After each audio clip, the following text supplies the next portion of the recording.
She texted, "Oh, my male bestie will crash on your side of the bed." I replied, "Right." Then I purchased a studio across town month to month and sent her a sublease offer for the entire apartment. When she saw the market rent line, she suddenly remembered boundaries. I, 32 male, am a creature of habit and quiet. My life is an ordered system of spreadsheets at my data analytics job, carefully curated playlists for my commute, and a home environment that I've calibrated for maximum calm. My apartment isn't just a place I live. It's my sanctuary, the controlled environment where the variables of the outside world are silenced. I was here for 2 years before my girlfriend Corinne, 30, moved in a year and a half ago. And for a while, it worked. Her chaotic energy as a freelance event planner was a vibrant color splashed across my monochrome canvas. But slowly, imperceptibly at first, the splash became a spill. It started with small things. Her friends staying over without a heads up, leaving a trail of glitter and wine glasses. Her habit of borrowing my noise-canceling headphones for her calls and returning them with the battery dead right when I needed them to focus. Each instance was a tiny erosion of a boundary I never thought I'd have to explicitly state. I'd bring it up gently, and she'd laugh it off, calling me her adorably grumpy old man, before kissing me, effectively ending the conversation without resolution. The frog in the slowly boiling water. That was me. Her male best friend Julian was the embodiment of this boundary dissolution. He was a perpetually between-gigs musician who viewed our apartment as his personal crash pad, kitchen, and lounge. His presence meant my preferred quiet evening of reading was replaced by him strumming his guitar off-key on my couch, helping himself to the craft beer I'd been saving for the weekend. I tolerated him for Corinne's sake, but my tolerance was a finite resource, and the data showed it was trending towards zero. The final, fatal crack in the foundation of my patience came via text message on a Wednesday afternoon. I was deep in a complex data model, finally achieving that flow state where the world fades away. My phone buzzed. "Corinne, hey babe, Julian's gig got canceled last minute and his flight back home isn't for another few days. He's gonna crash with us. Is it cool if he takes your side of the bed? I just know you hate being woken up and he moves around a lot, so it's easier if I'm on the outside. He'll be there when you get home." So I read it once, then twice, my side of the bed. Not the couch, which he had used dozens of times. Not an air mattress. My side of the bed. The space where I slept, recharged, and existed in my most vulnerable state. It was presented not as a question, but as a logistical notification. A decision had been made about my personal space, without my input, and the solution involved me being erased from my own bed. The casual, smiley face and so felt like twists of the knife, a cheerful garnish on a dish of profound disrespect. A strange calm washed over me. It wasn't anger, not yet. It was the cold, hard click of a switch flipping in my brain. The emotional noise vanished, replaced by pure, crystalline logic. The data was in, the model was complete, and the conclusion was irrefutable. This wasn't a partnership anymore. I was a resource. My home was a hotel. My bed was a spare cot. I looked at her text for a full minute. Then I typed my reply. "Me right?" I put my phone on silent, face down on my desk. I pulled up a new browser tab. I didn't search for couples counseling or articles on setting boundaries. I searched for month-to-month furnished studio apartments.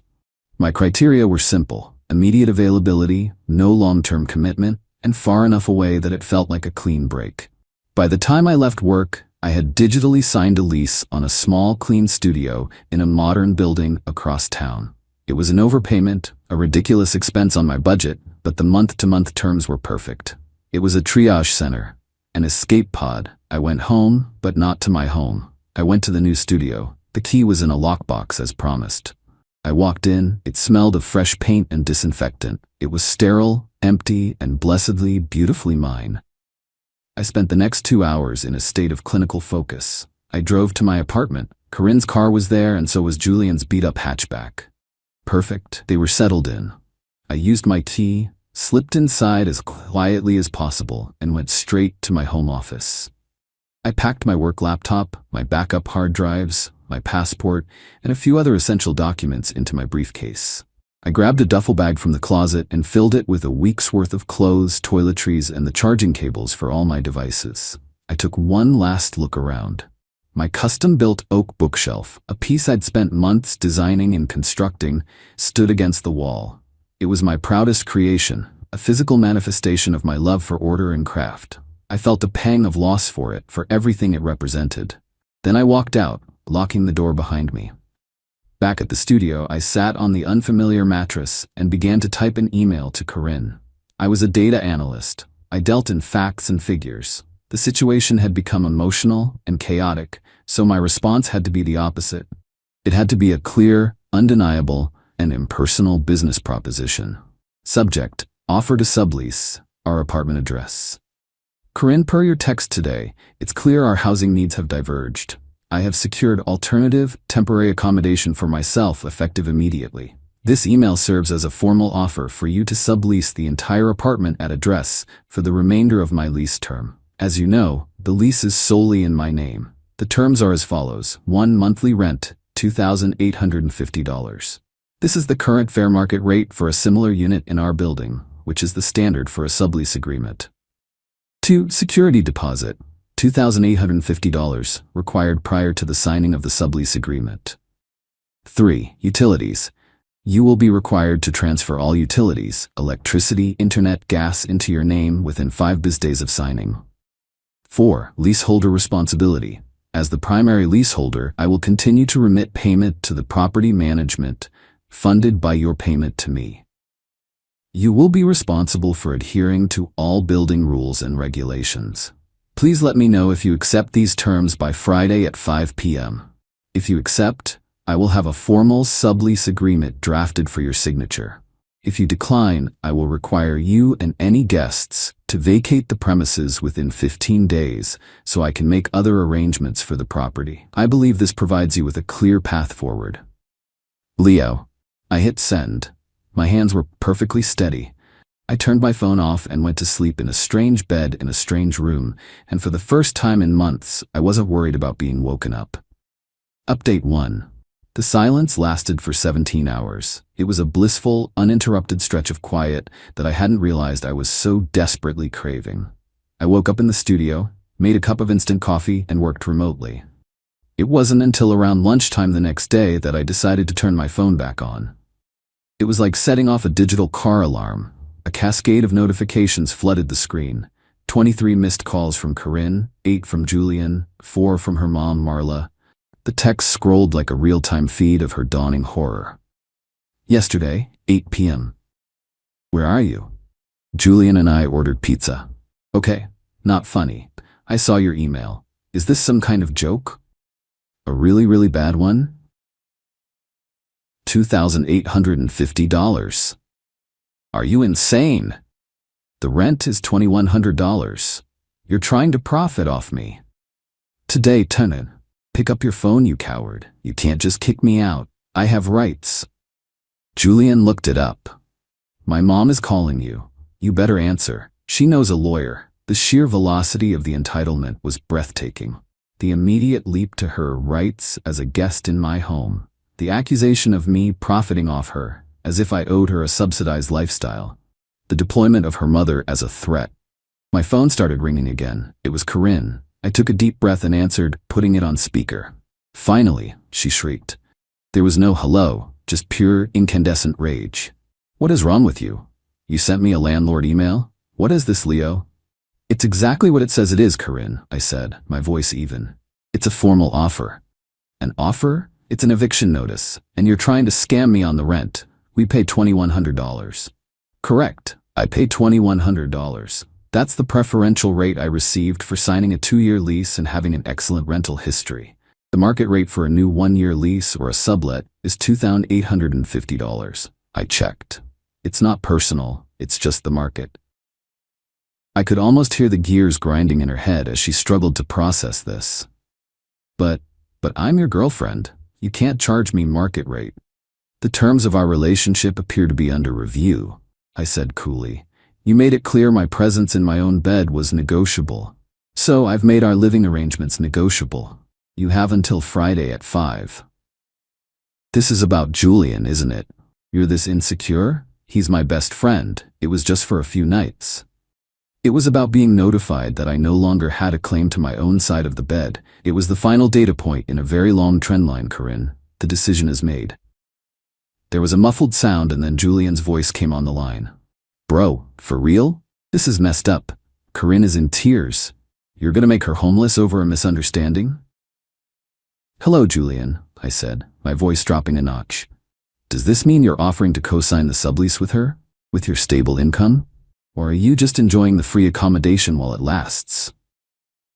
Silence. Then Corinne was back, sobbing now. Leo, please, just come home. We can talk about this. I'm sorry, okay? I'm sorry. Julian can sleep on the couch. Just come home. It was the apology of a child who got caught, not someone who understood the transgression. The offer stands, Corinne. I won't be coming home. Let me know your decision by the deadline. I hung up. My next call was to my building's property management office. I explained I was considering subletting and wanted to understand the process. They confirmed everything. My right as sole leaseholder, the required credit and background check for any subletter, and the current market rate. The dirty tricks started that evening. A text from a mutual friend, Anya. Anya, hey Leo, just talked to Corinne. She's a mess, said you two had a fight and you just disappeared. Is everything okay? She's really worried you're having some kind of mental health crisis. The narrative was being spun. I wasn't a man enforcing a boundary. I was the unstable boyfriend. Me, hey Anya, appreciate you checking in, I'm fine. Corinne and I are having a significant disagreement about our living situation. I'm not having a crisis, I'm just handling it privately. The next day, Thursday, an email from Marla landed in my inbox, a masterclass in passive aggression. My heart is breaking for you both. To treat Corinne, who adores you, with such cold corporate language is deeply concerning. Don't let a moment of anger destroy something so beautiful. They were a united front of emotional manipulators. They thought this was a negotiation. It wasn't. Friday came. At 4:58 p.m., an email from Corinne arrived. Subject, offer to sublease fine. I'll stay. I can't believe you're doing this. This doesn't mean we're broken up. We are going to fix this. I'll get the money for the deposit from my mom. Send me the papers. I read the email. No apology, no accountability, and a chilling assertion that our relationship was still on the table. Phase 1 was complete.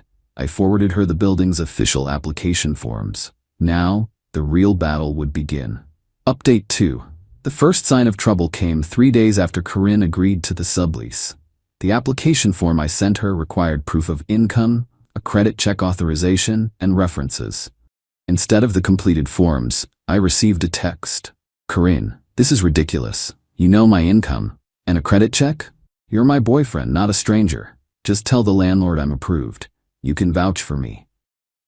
The assumption that I would or even could circumvent the formal process was staggering. She saw rules as suggestions, things that applied to other people.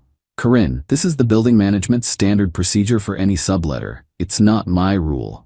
I can't vouch for you. They need the completed application to proceed. The deadline to submit it to them is this Friday. Her response was a string of angry emojis. Meanwhile, Julian was still there. I knew because a neighbor, an older gentleman named Mr. Henderson, who I occasionally chatted with, sent me a text about loud music coming from the apartment past 11 p.m. She was testing my resolve. Then came the attack on something deeply personal. I got another text from Corinne on Wednesday night. Corinne, OMG, I am so sorry. I was watering the new fiddle leaf fig Julian brought over as a housewarming gift and I tripped. Some water spilled on your big wooden bookshelf. I wiped it up right away. It should be fine. My blood ran cold. A housewarming gift? For a home she was being forced to pay market rate for? This wasn't an accident. It was a message. A petty, destructive little jab to let me know she could still hurt things I cared about. The last vestige of sentimentality I held for her evaporated. This was no longer just about enforcing a boundary. This was about protecting myself and my property from a hostile occupant. My response was immediate and methodical. First, I replied to Mr. Henderson, encouraging him to file formal complaints with management going forward, explaining it would be helpful. Next, I drafted a new email to Corinne, attaching the building's official rules with the sections on noise and property damage highlighted. Subject, urgent, lease compliance and property damage. Corinne, I have been notified of repeated noise complaints. Any fines will be your sole responsibility. Furthermore, regarding your text about the bookshelf, please send me detailed, high-resolution photos of the affected area immediately. The security deposit will be used to cover any and all repairs required due to negligence. If the cost of repair exceeds the deposit, I will pursue the remainder in small claims court. Finally, I am still awaiting your completed sublease application. Your continued occupancy is contingent on its approval. If management does not receive it by Friday at 5 p.m., I will be forced to rescind the offer and begin formal eviction proceedings. This is not a negotiation. The photos she sent back were blurry, but I could see it. A faint but definite cloudy ring on the second shelf. My stomach tightened with a cold fury. The predictable call from Marla came that evening. "Leo," she began, "I am shocked. You're threatening my daughter with eviction and accusing her of destroying your things over a tiny water spill. She is trying her best in a horrible situation you created." "Marla," I said, my patience gone. "Your daughter is an unauthorized occupant in my apartment who is violating noise ordinances and has damaged my property. The horrible situation was created when she decided my bed was a suitable place for her friend. This is the last time I will discuss this with you." I hung up. Friday arrived. At 5:30 p.m. I received an email from the property manager. Corinne's application was incomplete. The proof of income and credit check sections were blank. It was a game of chicken. She was trying to create a bureaucratic limbo, occupying the space without ever meeting the requirements. She thought she was being clever. I drafted a notice to cure or quit using a state-approved legal template. It stated, in no uncertain terms, that she had 3 business days to cure the deficiencies in her application or quit the premises. Failure would result in me filing for a formal eviction. I attached the screenshot of the property manager's email as Exhibit A. I sent it to her email and, for good measure, printed a copy, drove to the apartment, and taped it securely to the front door. As I stood in the hallway of my own building, taping an eviction notice to my own door, I didn't feel sad. I felt a grim sense of purpose. Final update. It has been 3 months since I taped that notice to my door. The silence in my apartment right now is absolute, broken only by the hum of the refrigerator. It's my silence, in my space. The notice to cure or quit was the bombshell that finally made Corinne understand this wasn't a relationship spat, it was a legal proceeding. A predictable flurry of texts oscillating between tearful pleading and furious threats followed. I didn't reply to a single one. I screenshotted everything and saved it to a dedicated folder. She missed the 3-day deadline. On the 4th day, I paid the filing fee and officially filed for a formal eviction in housing court. She probably imagined a dramatic courtroom scene. What she got was a summons to a dry, procedural hearing in a drab municipal building. At the hearing, she and Marla showed up dressed for a funeral. Corinne tried to tell the mediator a sob story about our loving relationship and how I had a sudden breakdown. Then it was my turn. I didn't speak about my feelings. I simply presented the data. The lease agreement, solely in my name. The text message from her, notifying me she was giving my bed to her friend. My formal, written offer to sublease the apartment. Her written acceptance of the offer. The email from property management showing her incomplete application. A copy of the notice to cure or quit and proof of delivery. The noise complaint email from Mr. Henderson and the photos of the damaged bookshelf. The tired-looking mediator looked at Corinne. "Ma'am," she said, "he provided you with a perfectly legal and reasonable path to remain in the residence. You accepted the offer and then failed to meet its basic requirements. He is well within his rights." The case was decided in my favor. The court issued an order granting Corinne 14 days to vacate. Julian, unsurprisingly, had vanished the moment court papers were served. The move-out day was tense. I arranged with the landlord to be there, along with a building security guard, to supervise. I didn't want any false accusations of theft. As she carried out her last box, sobbing for show, she whispered, "I can't believe you've become this heartless monster." "I'm not a monster, Corinne," I replied, my voice devoid of emotion. "I'm just the landlord now, and you were a bad tenant." After they were gone, I walked back into my apartment. It was a disaster, but it was quiet. It was mine. I spent the next week methodically reclaiming the space. I hired professional cleaners, I spackled and repainted the scuffed walls, and then I turned my attention to the bookshelf. The water stain was as bad as I had feared. I spent an entire weekend carefully sanding down the entire shelf, starting with a coarse grit and working my way down to an ultra-fine one. I reapplied the tung oil layer by layer, rubbing it into the grain until the oak glowed with its original warmth. The stain was gone. The bookshelf looked better than new. It was a scar that had been healed.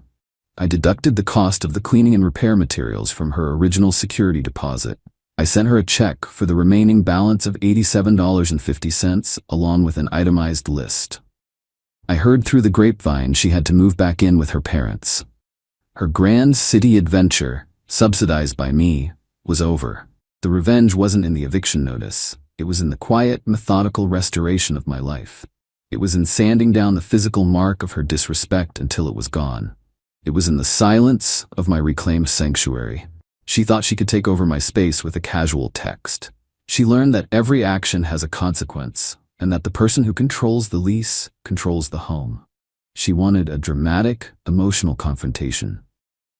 Instead, I just changed the terms of service, and she couldn't afford the new price.